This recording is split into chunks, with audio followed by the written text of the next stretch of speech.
کہ میرے پھانسی مل جانے سے ان کے گناہ بخشے نہیں جائیں گے، بلکہ ہر ایک اپنے اپنے اعمال، بلکہ ہر ایک کو اس کے اپنے اعمال اس کو نار دوزخ سے بچا سکتے ہیں۔ اور نماز کو قائم رکھنا، زکوٰۃ کو، جملہ شرعی احکام جن کی پابندی لازمی ہے، فالو کرنا، یہ ایک مکمل جامعہ صرف رشتہ داروں کے لیے نہیں وصیت، تمام مسلمانوں کے لیے یہ وصیت ہے۔ جستے خاکی وصول کرنے علامہ اقبال اور سر شفیع اور اتنے بڑے بڑے لوگ جستے خاکی وصول کرنا چاہتے تھے، اور قائد اعظم محمد علی جناح نے مقدمے کی پیروی کی، اور جنازے میں کتنے لوگ شریک ہوئے تھے؟ 6 لاکھ کے قریب، جبکہ لاہور کی آبادی اس وقت 3 لاکھ کے قریب تھی۔ یہ جنازہ لاہور میں کیوں نہیں ہو سکا؟ جنازہ لاہور میں ہوا تھا، انہوں نے شہید ان کو میاں والی میں کیا تھا۔ اس کی کیا وجہ تھی؟ اس کی وجہ یہ تھی کہ لوگوں کی جو والہانہ محبت تھی وہ برداشت کر ہی نہیں سکتے تھے کہ ہم اپنے اس غازی کو، اس مجاہد کو شہید ہونے دیں۔ اس لیے انگریز گورنر جو تھا انہوں نے پہلے ان کو گجرانوالے منتقل کیا، پھر وہاں سے میاں والی لے گئے تھے۔ غازی الدین کے جسے خاکی کو کن لوگوں نے یہاں پر وصول کیا لاہور میں؟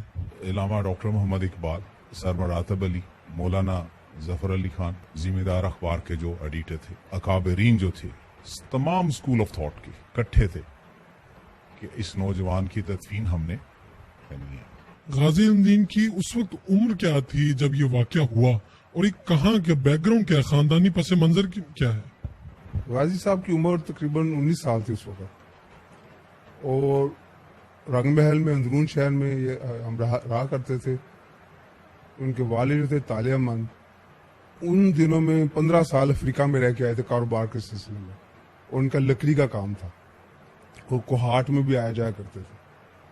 شہر میں چینی والی مسجد کے ساتھ ہمارا گھر تھا، اور یہ جو طالع مند جو تھے یہ احراری ذہن کے، ہمارے جو پردادا ابو تھے احراری ذہن کے بندر تھے، اور مولانا عطا اللہ شاہ بخاری اور مولانا داؤد غزنوی ان کے جلسوں میں ان کی تقاریر سننے جایا کرتے تھے، اور ساتھ یہ محمدین اور علم دین کو لے کے جاتے تھے اپنے بیٹوں کو نا۔ تو یہ جو واقعہ جو ہوا یہ بھی طالع مند اپنے بیٹے کو لے کر گئے تھے عطا اللہ شاہ بخاری کے جلسے میں، جس میں عطا اللہ شاہ بخاری نے کہا کہ کون ہے جو ناموس رسالت کا بدلہ لے گا نا۔ تو اس پہ پھر غازی الدین شہید نے اس وقت یہ تہیہ کیا کہ میں اس کا بدلہ لوں گا نا۔ وہ الفاظ جو عطا اللہ شاہ بخاری صاحب نے کہے، ان کا یہ اثر تھا کہ یہ واقعہ ہو گیا؟ دیکھیں اسی کے اثر تھا، تو اس کے بعد عطا اللہ شاہ بخاری کو ایک تو جرمانہ بھی کیا گیا اور ان کو قید بھی کی گئی اس تقریر پر، پتہ نہیں 6 مہینے قید بھی کی گئی۔ اور جب غازی صاحب نے یہ تہیہ کیا تو ہماری دادی اماں ہمیں بتاتی ہیں کہ اس دن انہوں نے اسپیشلی کہا مجھے بھابھی کو اپنی کہ آپ آج نا میٹھے چاول پکانا، اور ان سے کوئی وہ لیتے تھے اس وقت ایک آنا جو ہے نا وہ جیب خرچ کے طور پہ نا، تو اس وقت انہوں نے ان سے کہا کہ بھابھی آج آپ نے مجھے 4 آنے دینے ہیں، تو وہ 4 آنے انہوں نے وہ چھری جو انہوں نے لی وہاں پہ برتن وال بازار ہے اندرون شہر میں، وہاں سے ہندو کی دکان سے انہوں نے وہ چھری خریدنے کے لیے وہ ان سے 4 آنے لیے، اور یہ سب کچھ کر کے پھر وہ گئے وہاں سے چھری لینے کے لیے۔ وہاں سے انہوں نے انارکلی کے پاس ہندو اس کی پبلشر کی دکان تھی نا، تو جیسا کتابوں بھی ہم نے پڑھا ہے، ہمیں تو ہمارے دادا ابو جو ان کے بڑے بھائی تھے وہ جو بتایا کرتے تھے وہ اس طرح ہی ہے کہ انہوں نے کسی کو نہیں بتایا، وہ خود ہی ان کا اپنا فیصلہ تھا، وہ گئے ہیں اور انہوں نے جا کے جو ہے نا اس کو پوچھا ہے باقاعدہ جا کے، اس لیے کہ پولیس کی پہرا تھا اس کی دکان پہ، اس لیے اس کو 1-2 مرتبہ پہلے قاتلانہ حملہ ہو چکا تھا۔ تو انہوں نے پہلے جا کے پوچھا کہ بھئی یہ راج پال کون ہے نا، تو وہ بیٹھا ہوا تھا دکان پہ نا، اور ساتھ اس کے ملازمین بھی تھے کتابیں جوڑ رہے تھے، تو وہ سمجھا کہ کوئی یہ کتاب لینے کے لیے نوجوان آیا ہے، تو اس نے کہا بیٹا میں ہوں راج پال نا، تو غازی صاحب نے جا کے اس کو چھری سے اس کے حملہ کیا اور اس کو جو ہے نا اسی وقت واصل جہنم کیا۔ وہ کیا واقعہ ہے کہ جب جیل میں جزدِ خاکی وصول کرنے گئے لوگ تو وہاں پر ڈاکٹر نے کہا کہ آپ سارے رومال رکھ لیں اپنے ناک پر؟ یہ بھی چشمدید میں گواہ ہوں کہ کچھ سال پہلے فلیٹی ہوٹل لاہور میں ایک تقریب کی گئی غازی صاحب کی یاد میں نا، تو اس میں مسلم مسجد جو ہے لوہاری گیٹ، ان کے خطیب و امام بخش تھے کیا، وہ بھی آئے تو ان کی عمر تقریباً 105 سال تھی.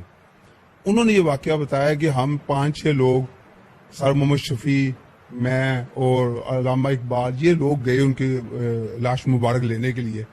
تو اس وقت انگریز ڈاکٹر نے سب کو ہمیں رومال دے دیے، اس کے اندر کلوروفارم وغیرہ کچھ لگا ہوا تھا کہ آپ اس کو کانوں پہ، ناک پہ رکھ لیں، اس لیے کہ 15-20 دن کے بعد یہ لاش نکال رہے ہیں تو اس کی جو ہے نا اسمیل سے جو ہے نا یہ بچ جائیں گے. تو وہ انہوں نے بتایا امام صاحب نے کہ ہمیں تو پتہ تھا شہید کی لاش مبارک ہے، اس میں تو خوشبوئیں ہیں. تو کہتا ہم نے تو کسی نے ناک کے اوپر رومال نہیں رکھے. تو غازی صاحب کا جب جسد مبارک نکالا گیا 15-20 دنوں بعد اسی طرح ہی فریش تھا. انہوں نے جیل والوں نے ان کو ایک کارپیٹ میں لپیٹ کے دفن کیا تھا. تو وہ اسی طرح ہی فریش تھا. انہوں نے ان کو نکالا اور لکڑی کا وہ باکس بنایا تھا، اس کے اندر جو ہے نا اس کو رکھ کے لاہور لے کے آیا. تو وہاں پر میاں والی کے لوگوں نے تو یہ کہا کہ ہم ان کو رہا بھی کروا سکتے ہیں جیل سے، وہ کیا واقعہ تھا؟ دادا ابو بتاتے ہیں کہ میاں والی کے لوگوں نے یہاں تک کہا کہ بھئی اگر آپ ہمیں اجازت دیتے ہیں تو ہم راتوں رات ان کو جیل سے بھگا کے لے جاتے ہیں، جیل توڑ کے ان کو جو ہے نا بھگا لیتے ہیں نا. تو ہمارے دادا ابو نے کہا کہ بھئی اس طرح جو ہے نا ہندو کے مسئلے جو ہے نا نس گئے ہیں نا. تو اکابرین نے بڑوں نے یہ فیصلہ کیا کہ نہیں، ہمیں ایسا نہیں کرنا. ہم نے جو ہمارا جو ٹارگٹ تھا وہ ہم نے اچیو کر لیا. ہم نے ایک ہندو کو اس کو مارنا تو مار دیا ہے نا. آخری شعر جو انہوں نے اس مجاہد نے کہا ہے پوری قوم کے لیے نا، قسم رب دی بندہ نہ نال کوئی، مدد دتی اللہ جلال مینو، خنجر ماریا حکم رب دے نال، اے ہوئے دل وچ مراد مینو، علم دین میاں ڈرنا موت تے نہیں، چنڈے نبی دے نال پیار مینو.